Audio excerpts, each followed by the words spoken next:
ফেলে রেখে দিই বা ইয়ে লাগে না তো আর কি করব।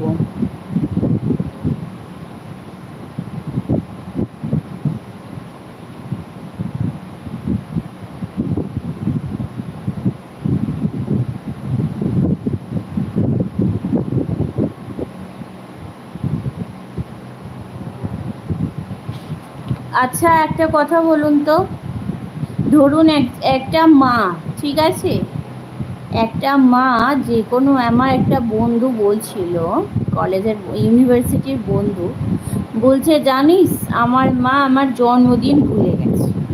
বলছি তাহলে তাই সেই মাকে কি বলা উচিত? যে মা নিজের বাচ্চার জন্মদিন ভুলে যায়,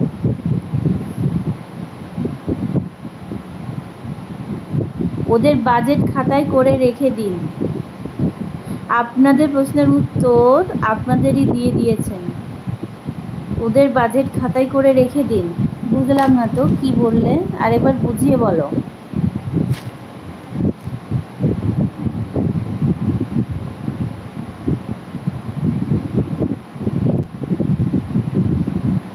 কিন্তু ওইটা কি বলো তো, আচ্ছা রুমি তুমি কি একাই মেয়ে, না তোমার পরে কেউ আছে?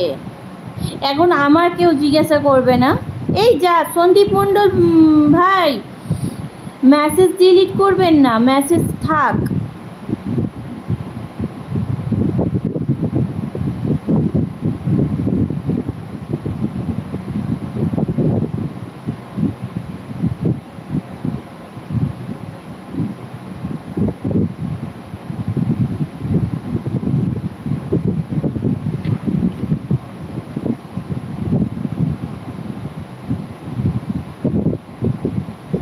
মজা করছিস বল, আর তোকে বোন দিয়েছি একটাকে, সেটাতে একটা আমাকে তোর আইডিটাতে ভর্তি কি?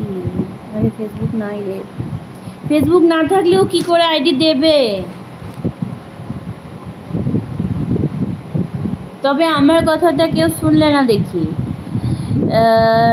আচ্ছা রুমি, তোমার জন্মদিন তোমার মা ভুলে যায়? ধরো তোমার জন্মদিনে তোমার মা মনে রাখে না, ভুলে যায়, আর ধরো বাই এনি চান্স ভুলে গেল, তাহলে তখন সেই মাকে কি বলা উচিত?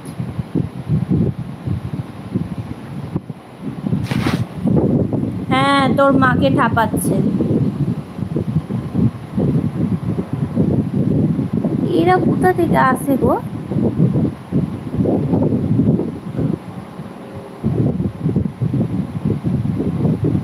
হাতের আঙুল কামড়াস না, হাতটা হাতে লেগে যাবে মানে বুঝলাম না কি বললে।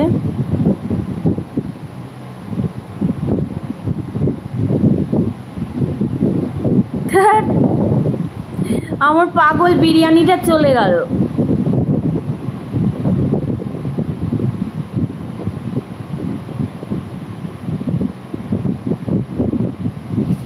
দেখো তো, এই যে আমি বসে আছি।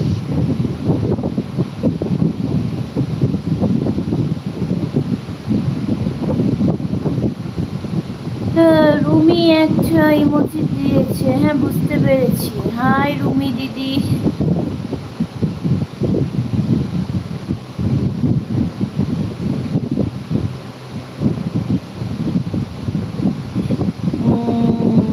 হ্যাঁ মা কি খবর ম্যাডামের? ঠিক আছি, তবে অনেকটা বুঝতে শিখেছি।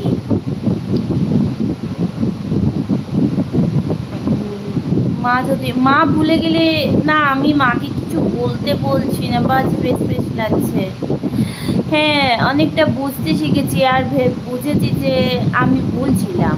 আমার আমার না, আচ্ছা একটা কথা বলতে পারবেন, আমার না পায়ের গোড়ালিটা সবসময়, গোড়ালি না ওটাকে কী বলে, চেটো চেটো, পায়ের চেটোটা সবসময় কেন ফুলে থাকে বলুন তো, সবসময় ব্যথা থাকে।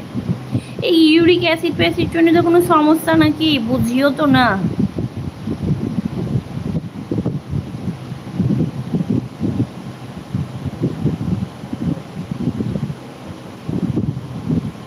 ও ইউরিক অ্যাসিডের প্রবলেম, ও সব সময় ব্যথা থাকে কেন, কি কারণ বুঝতে